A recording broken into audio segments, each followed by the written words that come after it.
Yun mga kababayan, eto na nga, meron tayong panibagong pag-uusapan ngayon.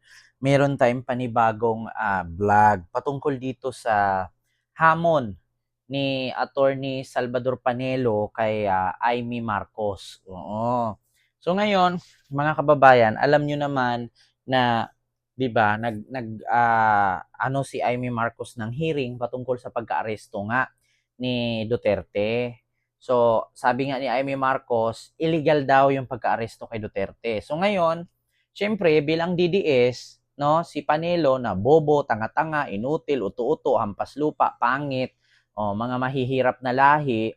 So ngayon, hinamon ngayon ni Salvador Panelo itong si Amy Marcos para paniwalaan ka ng DDS. Madam Senador, idemanda mo daw yung mga pulis na nagkakamaling mag-aresto kay Digong.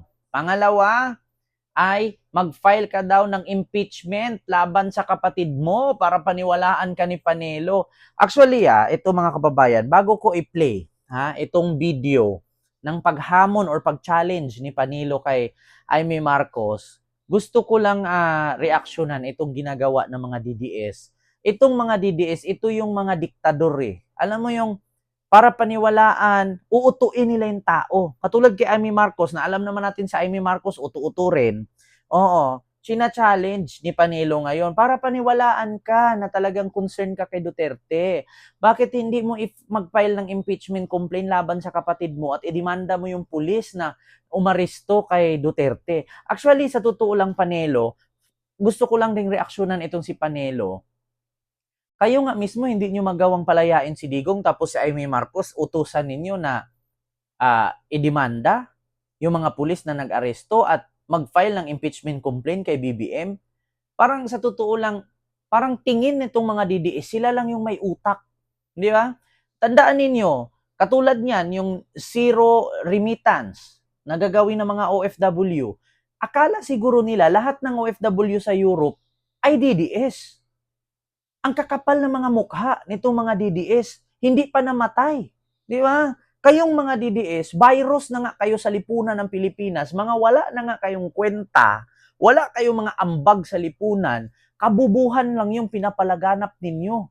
O saan kayo nakakita ng DDS na may ambag sa lipunan? Yung pagpapahiya ninyo sa Pilipino sa ibang bansa, nag-rally kayo ng rally dyan sa dahig, hindi nyo naman lugar yan. Yeah. Yung pagpapahiya-hiya ninyo na magpakalat kayo ng fake news sa Pilipinas at kalabanin ninyo ang presidente, yun ba ang ambag ninyo sa Pilipinas? Mga wala kayong kwenta. Mga wala kayong ambag. Dapat sa inyo, pinag-i-exile kayo. Yung mga OFW na DDS, wag na kayong magsiuwi ng Pilipinas. Wala naman kayong mga kwenta. Walang saysa yung mga remittance ninyo kasi kung hindi man kayo magpapadala, hindi naman pamilya namin ang magutom, pamilya ninyo. Yeah? Bakit? Yung gagawin ninyo na zero remittance challenge, maapektuhan ba ang Pilipinas niyan? Hindi. Kayo ang maapektuhan. Kung pamilya ninyong mga tamad, kaya nga kayo nag-a-abroad kasi pamilya ninyo mahirap. 'Di ba?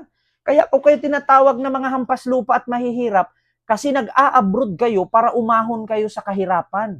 'Di ba? Hindi ka naman nag-abroad dyan para gumanda ka. Kasi kung mag-abroad ka para gumanda, ba't hindi ka pumunta kay Vicky Bello? Di ba? Ba't hindi ka magpa-opera kay Doc Yapi sa Icon? Hindi ka pumunta dyan para gumanda at hindi ka pumunta dyan para maging matalino. Pumunta ka dyan para maging mayaman. Ang problema lang, paano ka nga yayaman kung bobo ka naman? Di ba? Katulad ni Sal Panelo, i-challenge niya si Amy Marcos na idemanda daw yung pulis at mag-file daw ng impeachment complaint laban kay BBM. Sino ba siya para mag-utos kay Amy? Di ba? Kayo nga mismo, hindi nyo mapalaya si Digong, si Amy pa kaya. Ito, pakinggan nyo. Kung gusto mo akong maniwala sa'yo, yung ginagawa mo, demanda mo. Ikaw mismo magdemanda ka doon sa mga pulis na lumabag ng batas. Number one.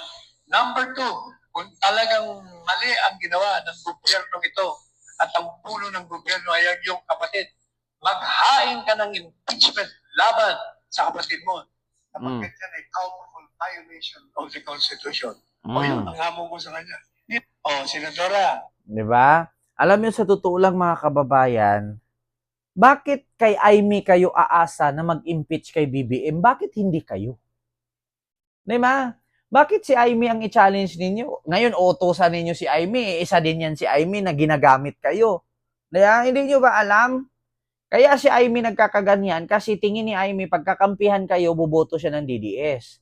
At kapag inano naman ni Aimee ang loyalista, iboboto din siya ng loyalista. Hindi iniisip ni Aimee ngayon na ang consequences ng ginagawa niya ay both side walang boto sa kanya. Bakit? Sinong DDS na uto-uto na tanga-tanga na magpapauto pa kay Aimee? Sa bagay, DDS ka kayo, uto-uto kay tanga-tanga. Yeah? Siyempre, iboboto ninyo si Aimee ngayon. Bakit? Si Aimee lang naman yung Marcos na tumutulong kay Digong. Oh, pero palpak naman.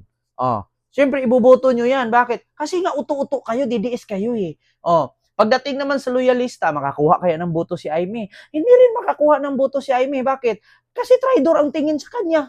Oh, 'di ba? Pero sa DDS, actually, ito si Aimee, mananalo to. Bakit? May mga DDS na bubo eh. Oh, ibubuto pa rin nila yan. Bakit? Eh, kahit ginagamit na lang ni Aimee si Digong, bilang panakip butas, ibubuto pa rin yan. Kasi mga uto-uto naman kasi ang DDS. Hindi nyo maitanggi mga DDS kung masabihan ko kayo mga uto-uto at bubuha kasi which is tut kayo yan. Di ba? Saan ba kayo nakakita ng DDS na matalino? Oh, magbigay kayo isang tao na DDS na matalino. Oh, sino? Si Digong? Kung matalino si Digong, ba't nakulong? Oh, na, wala kayong makita na DDS na matalino. Sinong pwede niyong i-comment dyan sa comment section sinong DDS na matalino? Kailan ba naging matalino ang DDS? Pupunta ka ng dahig, magbiyahe ka ng 2 oras mula sa mag-absent ka sa trabaho kasi magwilga ka doon? Bakit? Kahit pa isang taon kayo dyan magwiwilga, hindi makakalaya si Digong. Ngayon, matalino ba yon? Hindi. Saan ka nakakita ng DDS na hindi magpapadala ng remittance para daw mahirapan ang Pilipinas? Putang ina nyo. Hindi lang naman kayo ang DDS na nag-OFW. Maraming DDS na matino dyan. Marami na nga ang DDS na nawawala na ng gana sa kakasuporta kay Duterte. Bakit? Pinapakalat ni Roque. Makalaya na daw si Digong sa birthday. 28 na ngayon. Pinakalat ni Maharlika. Makakalabas na daw si Digong. 28 na ngayon. Pinakalat ni Sara. Uuwi na daw si Digong sa Davao kasi birthday.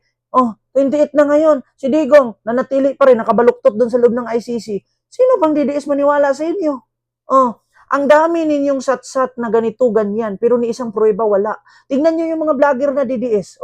Pinapunta sa Tricom. Pagdating doon, nagsiiyakan, nagsusuri. Bakit? Inaaminado na puro fake news. Kaya nga kayo nasasabihan ng fake news. Bakit? Kasi mga fake news naman talaga kayo. Tignan nyo yung vlogger ninyo. 11 ka-vloggers pag hindi sumipot sa Tricom, ipapakulong. Sumipot nga, anong ginawa? Sorry po sa mga nagawa namin. I did not mean to. Putang ina ninyong lahat. 'Di ba? Oo, mga DDS. Ngayon ninyo sabihin, saan kayo nakakita ng DDS na matalino? Saan kayo nakakita ng DDS na hindi fake news? Sabihin ninyo sa akin, sinong DDS na hindi fake news? Yun nga pagdating kay Digong, pinakalat ninyo, umuwi na si Digong sa Davao. Tapos yung video, 2023 pa. 25 na ngayon. Di ba? Inamag na yung video. Tapos ngayon si Panelo, hinahamon si Amy Marcos na mag-file daw ng impeachment laban kay BBM para paniwalaan. Hindi ka nga pinapaniwalaan ni Duterte. Kaya nga si Harry Roque pinapunta doon, hindi ikaw eh. Naghahamon ka ba para paniwalaan mo si Amy? Ikaw nga hindi ka pinili ni Digong na papuntahin ng Netherlands eh. Di ba? Paano maniniwala sa iyo ang mga DDS ngayon? Kanya-kanya kayong laglagan. Nilaglag mo si Harry Roque, sabihin mo hindi kilala. Pero sa cabinet member ni Digong noon, magkasama kayo araw-araw sa opisina. Alam niyo sa totoo lang, itong mga sinungaling, magkakapatid yan, mga magnanakaw. Si Hanilit, umiiyak. Hindi daw totoo na si Digong nakapatay. Never daw gumamit ng baril. Pero sabi ni Digong, ang dami kong pinatay, 1,000 na. Tapos, sabi naman ni Hanilit, ayaw ko sumama sa Netherlands kasi wala akong passport. Pero nanggaling sa Hong Kong, kakauwi lang nung pag-aresto kay Digong. Tapos ngayon, tignan nyo, andun sila dalawa mag-ina sa Netherlands. Ayun nga lang, nandun sila, hindi naman nakakapasok kasi hindi naman sila yung legal wife. Ang makakapasok lang doon, yung asawa, yung ina ni Sarah. Oo, si Elizabeth. Oh. 'Di ba? Mga sinungaling kasi. Kaya sa totoo lang, hindi tatagal taon yung mga DDS mawawala pa unti-unti 'yan. Pareho lang 'yan noon kay kay Ninoy Aquino nung binaril si Ninoy, namatay si Ninoy, o isang taon nakalipas nakalimutan na si Ninoy. Gano'n lang naman si Digong. Hindi magtagal ng taon yung pagwilga-wilga ng mga DDS diyan. Unti-unting matahimik yan. Bakit? Sa ka-fake newsan ng mga vlogger, hindi na maniniwala yan. Tapos pinapakalat nila makauwi daw si Digong. Sinong DDS na magpapauto na naman sa inyo? Sa bagay, pag DDS, uto-uto nga naman. Yeah? Wala na. Yung 1,000 na umattend dyan sa meet and greet na karaan, hindi naabot 1,000 yan sa sunod. Bakit? Napapagod na. Hindi na naniniwala. Kasi paulit-ulit na lang yung pag-fake news ninyo. Katulad kay Sal Panelo. Hindi daw kilala si Roque. Araw-araw mo sila magkikita sa opisina noon. Tapos ngayon, hinamon ngayon si Amy Marcos. Mag-file daw ng impeachment para paniwalaan ni Sal Panelo. Sino ba si Sal Panelo para ibaba ni Amy yung kanyang level? Si Sal Panelo hindi nga pinili ni Digong bilang lawyer. So yun lang mga kababayan, yung aking reaction video. Nako, ang sinungaling kapatid na magnanakaw. God first.